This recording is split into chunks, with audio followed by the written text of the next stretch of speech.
Hello বন্ধুরা, কেমন আছো সবাই? সানডে বিকেলে আমরা একটু জুডিওতে গেলাম। সেখানে গিয়ে আমরা এটা ওটা দেখছিলাম। সবার প্রথমে আমরা দুটো ছবি তুলে নিলাম। এখানে আমার বর শু দেখছিল। তারপর আমি এখানে একটা সেলফি তুলে নিলাম। এরপর আমরা উপরে চলে গেছিলাম। আমার বর তো এখানে হাফ প্যান্ট পরেই চলে এসছে, কারণ আমাদের পিসি শাশুড়ির বাড়ি যাওয়ার কথা আছে, তাই আমি শাড়ি পরেছি। ওকে বললাম যে তুমিও ড্রেস আপ করো, বললো না বাড়ির কাছে আর ড্রেস পরে লাভ নেই। এরপর আমরা তিনজনে মিলে একটা ফ্যামিলি ছবি তুলে নিলাম। এগুলোই তো স্মৃতি, তাই না বলুন? ছোটো ছোটো মুহূর্তগুলো ক্যামেরা বন্দি করে রাখতে কার না ভালো লাগে বলুন? এরপর আমি মিরর সেলফি তুলে নিলাম। তারপর আমরা মিষ্টির দোকানে গেলাম পিসির বাড়ি যাবো বলে।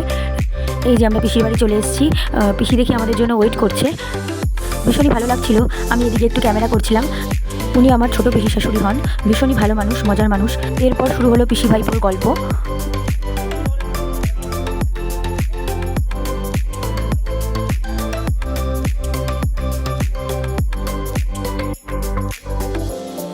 তারপর এই গল্পে সেই গল্পে সময় কেটে গেল।